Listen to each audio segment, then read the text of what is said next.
హల్లెలూయా. యేసుక్రీస్తు ప్రశస్తమైన నామమున అందరికీ శుభాభివందనాలు. ఉదయకాల సమయాల్లో ఆరాధనకు ఇచ్చేసినటువంటి ప్రియార్థులైన వారందరికీ కూడా వాక్యం వింటున్న ప్రతి ఒక్కరు కూడా ప్రభుపేట శుభములు కలుగునుగాక. సమయంలో దేవుని వర్తమాన ధ్యానం చేసుకుందాం. నేటి దినాన ప్రార్థిస్తాం. ప్రేమగల తండ్రి, కృపా సత్య సంపూర్ణ దేవ, నీకు వందనాలు, స్తోత్రాలు. దైవమా, గతించిన దినములన్నీ సంవత్సరం అంతా మీరు కాచి కాపాడి నేటి నెలలో దాని డిసెంబర్ నెల చివరి వారంలో ప్రవేశపెట్టేందుకు వందనాలు. ఆయా స్థల ప్రాంతంలో జరుగుతున్న ఆరాధన కార్యక్రమాలతో గుర్తించండి.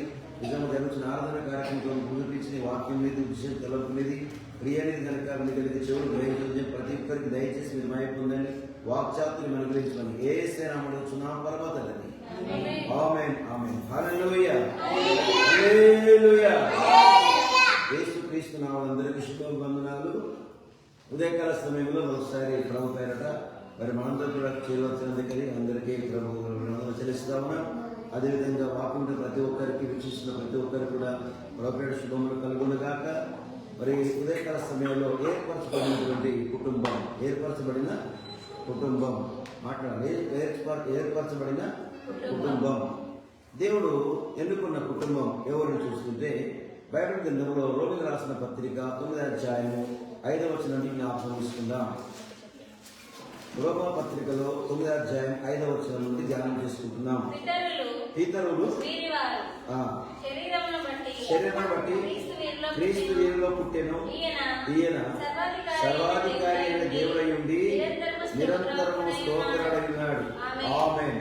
అయితే దేవుని మాట తప్పిపోయినట్టు కాదు, ఇశ్రాయేలు సంబంధులందరూ ఇశ్రాయేలు కారు. అబ్రహాము సంతానమైన మాత్రాన అందరూ ఆ అబ్రహాము సంతానం కాలేదు. కానీ ఇస్సాకు వలన నుండి సంతానం అనబడును. అనగా శరీర సంబంధమైన పిల్లలు దేవుని పిల్లలు కారు, కానీ ఆ వాగ్దాన సంబంధమైన పిల్లలు సంతానమని ఎంచబడుదురు. వాగ్దాన రూపమైన వాక్యం ఇదే. మీదటికి సమయం వచ్చినప్పుడు అప్పుడు సారా కుమారుని కనుని ఇస్సాకును ఒకరివలన గర్భవతి అయినప్పుడు ఏర్పాటును అనుసరించిన దేవుని సంకల్పము క్రియల మూలముగా కాక పిలుచు వాని మూలముగానే నిలకడగా ఉండి నిమిత్తము పిల్లలు ఇంకా పుట్టకముందే నేరైన కీడైన పిల్లలకు ముందే పెద్దవాడు చిన్నవాడికి దేవుడు దీవించి ఆశీర్వదించునుగాక. ఈ సమయంలో గమనించినట్లయితే మన పితరులు వీరి వారు శరీరమును బట్టి క్రీస్తు వీరిలో పుట్టెను.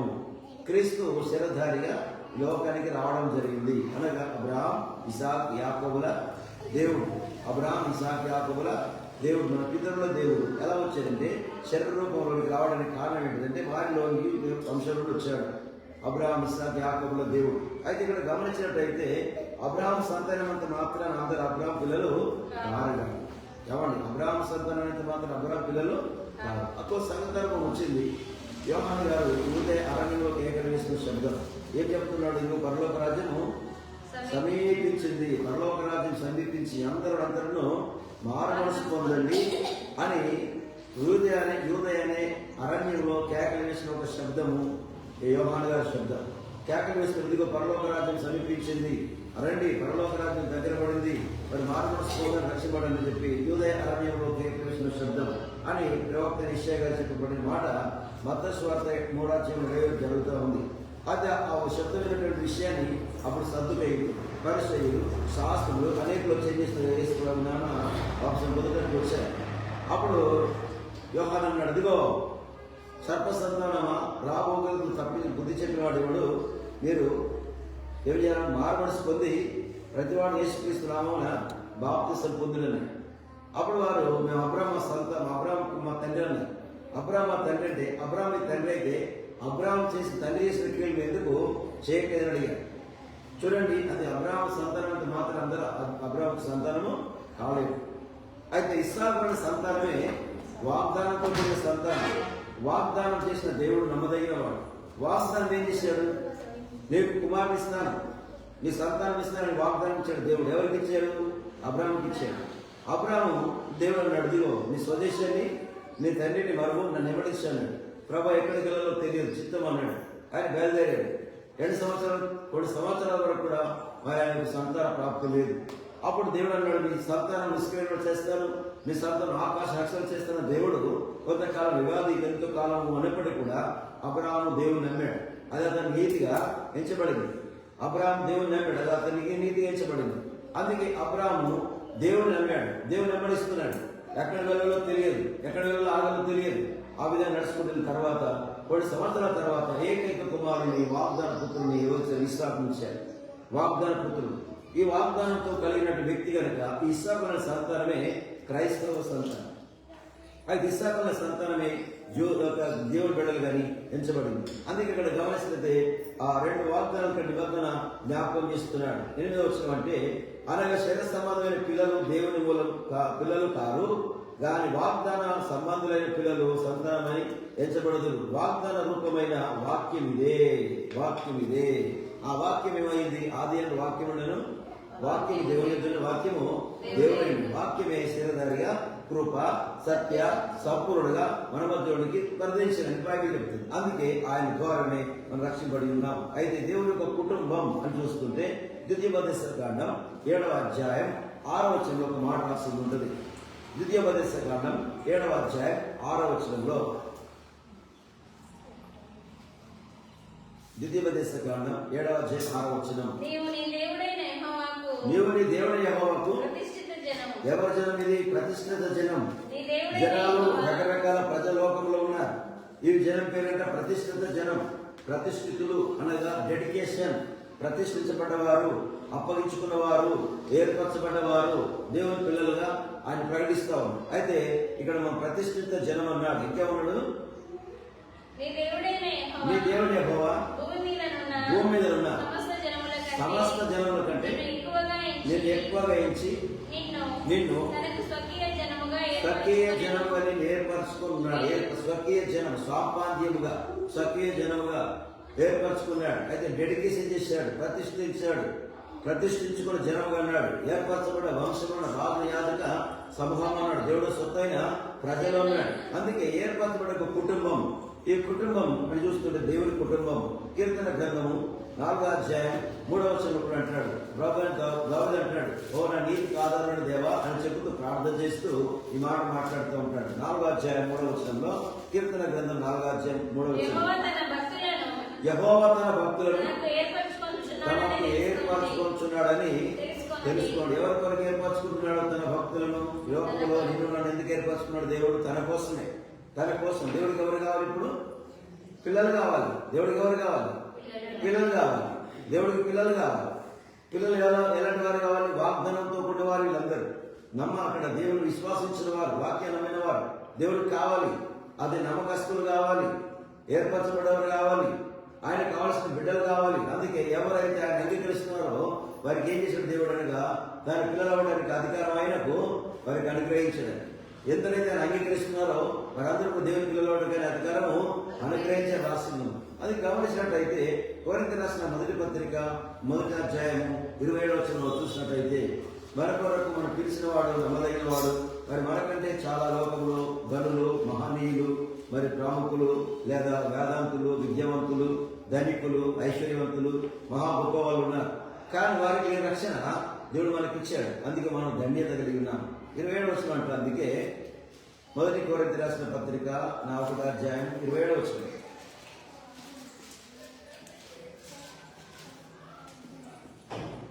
ఏ శరీరియు దేవుని అతిశయకారం ఉండకూడదు. అంటే ఎవరు కొందరు అతిశయకారం ఉంటే కొందరికి ఏం అతిశయం ఉంటుందండి చెప్పాలి. కొందరికి డ్రెస్ వేసుకుంటే నా అతిశయం డ్రెస్ అంత బజ్జు ఉండాలి. ఇంకో కొంతమంది అంటారు నాకు ధనం వేడుకుందంటారు. ఇంకొంతమంది అంటారు ఏమంటారు చెప్పాలి ఒక్కొక్కటి ఏం చేయాలి. ఇంకో కొంతమంది అంటారు నాకేం ఆస్తిపాస్తులు, నాకు ధనం దేవుడు అంటారు.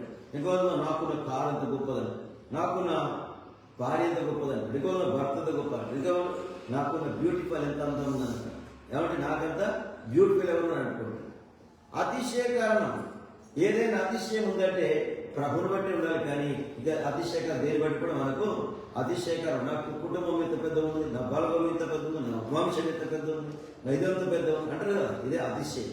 ఈ అతిశయకారమైన విషయాలలో అది అంటాడు, క్రీస్తుని బట్టి మన అతిశయ కారణం ఉండాలి కానీ ఇక దేని బట్టి మనకు అతిశయ కారణం ఉండకూడదు. అయితే అతిశయకరించిన వారి గురించి మాట్లాడితే ఏమన్నా ఇంకో మాటతో బిడ్డాలి, జ్ఞానం సిగ్గుపరచుటకు లోకంలో నుండి వెర్రివారిని దేవుడు ఏర్పరచుకొని ఉన్నాడు, బలవంతులైన వారిని సిగ్గుపరచుటకు లోకంలో బలహీనతను ఏర్పరచుకున్నాడు, ఎన్నికైన వారిని వ్యర్థం చేయుటకు లోకంలో నీచులైన వారిని దేవుడు ఏర్పరచుకొని ఉన్నాడని ఎన్నికైన వారిని ఉన్నాడు. అయితే ఆయన మూలముగా మీరు క్రీస్తు యేసునందున్నారు, ఆయన మూలముగా మీరు క్రీస్తు యేసునందున్నారు. ఇక్కడ మనకంటే గొప్పవారు, ఐశ్వర్యవంతులు, గనులు, మహనీయులు, పెద్దలు ఎందరు ఉన్నారు కానీ, ధనవంతులు మరెందరో మహాశూరులు వీరు ఉన్నారు కానీ వారినే రక్షణ భాగ్యం మనకు ఇచ్చారు. ఎందుకంటే ఏర్పరచబడ్డ కుటుంబం, లోకంలో చాలా ప్రజలు ఉన్నారు, చాలా మంది ఉన్నారు కానీ వారందరూ ఆయన ఎరుగైపోయారు. అయితే నిన్ను దేవుడు ఎరిగి ఉన్నాడు. చిన్నోళ్ళను పొద్దువారిని చిన్న మంది భయపడుతుంది దేవుడు చెప్పాడు. పొద్దువారమైనటువంటి దేవుడు మనతో ఉన్నాడు అనే సంగతిని జ్ఞాపకం చేస్తూ ఉన్నాడు. చూడండి, ఎఫెసీయులకు రాసిన పత్రికలో 1:4 ఎఫెసీయులకు రాసిన పత్రిక పౌలు గారు మాట్లాడుతూ ఉంటాడు. చూడండి ఒకసారి ఎఫెసీయులకు రాసిన పత్రిక 1:4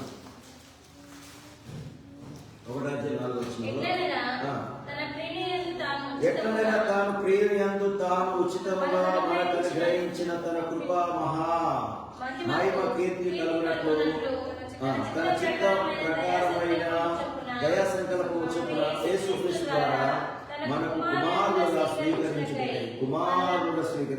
ఎవరి కుమారులు? ఇప్పుడు మనం దేవుని కుమారులుగా స్వీకరించుటకై, దేవుని బిడ్డలుగా స్వీకరించుటకై. దేవుడు మనల్ని స్వీకరించాడు. మనం ఆయన నమ్మకూడదు, మనల్ని స్వీకరించాడు, మనల్ని చేర్చుకున్నాడు. మనల్ని అది ఏర్పరచ ఒక కుటుంబం ఏర్పడ్డాడు. ఎవరి కుటుంబం ఏర్పడిన తర్వాత ఏం చేయాలి? ఇప్పుడు ఎవరిని ఎందరైతే దేవుని అంగీకరిస్తున్నారు అందరూ దేవుడికి పిలవడానికి ఆయన అధికారం ఇచ్చాడు. ఈ ఆధిపత్యం అధికారం ఉన్న మనమందరము ఏమైనా ఒక కుటుంబం.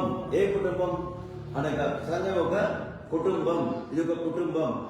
కుటుంబం అనగా ఎవరిని అంటారండి? భార్య, భర్త, పిల్లలు కలిగిన వారిని ఒక కుటుంబం అంటారు.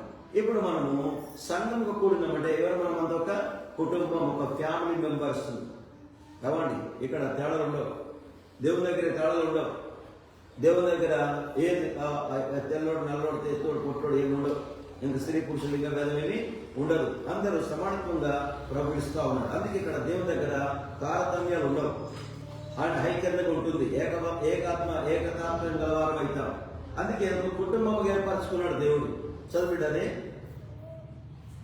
ఎక్కడగా తన ప్రియుడి యందు తాను ఉచితముగా మనకు అనుగ్రహించిన తన కృప మహిమ కీర్తి కలుగునట్లు తన చిత్త ప్రకారమైన దయా సంకల్పం చొప్పున యేసుక్రీస్తు ద్వారా మనకు కుమారులుగాను స్వీకరించుటకై మనల్ని ముందుగా తన కోసము నిర్ణయించుకొని మనము తన ఎదుట పరిశుద్ధులమును నిర్దోషులమై ఉండవలెనని జగత్తు పునాది వేయబడక మునిపే ప్రేమ చేత ఆయన క్రీస్తులో మనలను ఏర్పరచుకొనెను. ఆమేన్, హల్లెలూయా. ఏర్పరచుకున్న క్రీస్తులో మనలను జగత్తు పునాది వేయబడక ఇప్పుడు కాదండి, జగత్తు పునాది వేయబడక మునిపే ఆయన ప్రణాళికలో మనము. I'm God's plan. నేను దేవుడి ప్రణాళికలో ఉన్నాను, దేవుని ఆలోచనలో ఉన్నాను, దేవుడు ఉద్దేశమై ఉన్నాను. దేవుని కొరకు దేవుని తెలుసుకున్నాడు. నువ్వు జన్మించావు, పుట్టావు లోకంలో. ఎందుకు పుట్టావు? ఎందుకు చచ్చావు? ఎందుకు పుట్టావు? ఎందుకు చచ్చావు? ఏం అర్థం లేకుండా పుట్టావు, అర్థం చేస్తున్నావు. ప్రైజ్ ది లార్డ్, హల్లెలూయా. ఎందుకు పుట్టావు? ఎందుకు చేస్తున్నావు? ఎందుకు పుట్టాం? ఆయన నామము మహిమపరచడానికి లోకానికి పంపించాడు దేవుడు. అందుకే లోకానికి వచ్చావు. ఏం చేస్తున్నావు? ఆయన కొరకు ఏమైనా చేస్తున్నావా? ఆయన దేవుడిగా ఆరాధిస్తున్నావా? దేవుడు నమ్ముకున్నావా? అది ఇక్కడ గమనించినట్టయితే, ఇక్కడ గమనించుకున్నాం, మనం పంపబడ్డాం. ఈ లోకాన్ని పంపబడిన తర్వాత ఏం చేయాలి? ఆయన పని మనము చేయగలగాలి. ఆయన పని మనం చేయగలగాలి. అందుకే జన్మకు మరణానికి అర్థం ఉంది. మన జన్మకు అర్థం లేని లోకాన్ని పంపించబడలేము. పుట్టిన తర్వాత ఏం చేయాలి? ఆయన ప్రణాళికలో మనం ఉన్నాం. ఆయన ప్రణాళిక ప్రకారం లోకం పంపబడ్డాం. అందుకే ఆయన చిత్తానుసరణ చేయాలి. ఆయన చిత్తం నెరవేర్చాలి. ఈ లోకంలో మనం ఈ లోకంలో తన చిత్తం నెరవేర్చాలి. మనం అనుకున్నంత కాదు. కనుక ఆయన గమనించినట్టయితే యాకోబు రాసిన పత్రికలో 2:5 ఒక మాట రాసి ఉంటుంది. 2:5 యాకోబు రాసిన పత్రికలో నేను త్వరతలో మీకు చెప్తున్నాను. ఈరోజు మధ్యాహ్న కాలం ఉదయకాలంలో గమనిస్తామండి. 2:5 ఒక మాట అంటాడు, నా ప్రియ సహోదరులారా ఆలకించుడి, ఈ లోక విషయంలో దరిద్రులైన వారిని విశ్వాసం భాగ్యవంతులుగాను తాను ప్రేమించే వారికి తాను వాగ్దానం చేసిన రాజ్యములకు వారసులుగాను దేవుడు ఏర్పరచలేదా? ఎవరు ఏర్పరచాడట?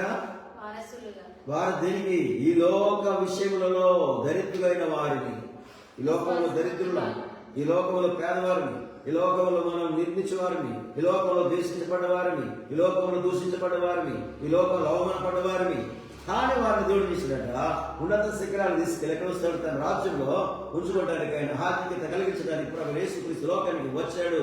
అందుకే లోక విషయంలో దరిద్రులైన వారిని విశ్వాసమందు భాగ్యవంతులుగాను తాను ప్రేమించే వారికి తాను వాగ్దానం చేసిన రాజ్యములకు వారసులుగా నుండుటకు దేవుడు ఏర్పరచలేదా?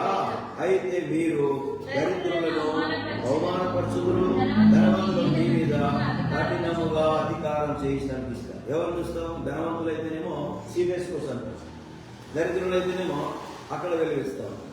కానీ దేవుడు అందరి సమర్థం తీసుకొచ్చి దరిద్రులను ఏం చేసడానికి వచ్చాడు?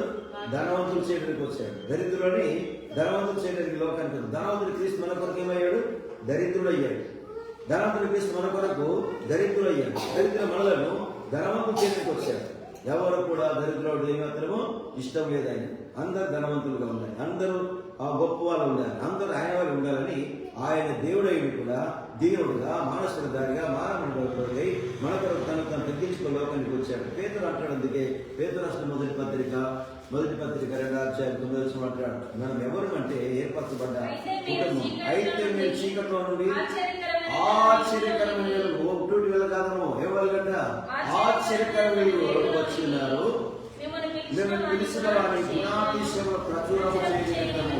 ఎందుకంటే ప్రచురం చేయగలిగే తెలపడానికి యేసుక్రీస్తు ఎవరు అది తెలపడానికి అవున్నాడు. మీరు ఏర్పరచబడిన వంశమును, రాజు యాజక సమూహమును, పరిశుద్ధ జనమును, దేవుని సొంత ప్రజలై ఉన్నారు.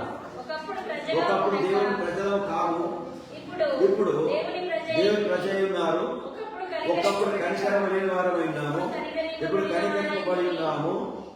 కనుక కనికరము ఆయన పూర్ణుడు. కనికరం ఉంది దేవుడు ఏమైనా ఐశ్వర్యవంతుడు.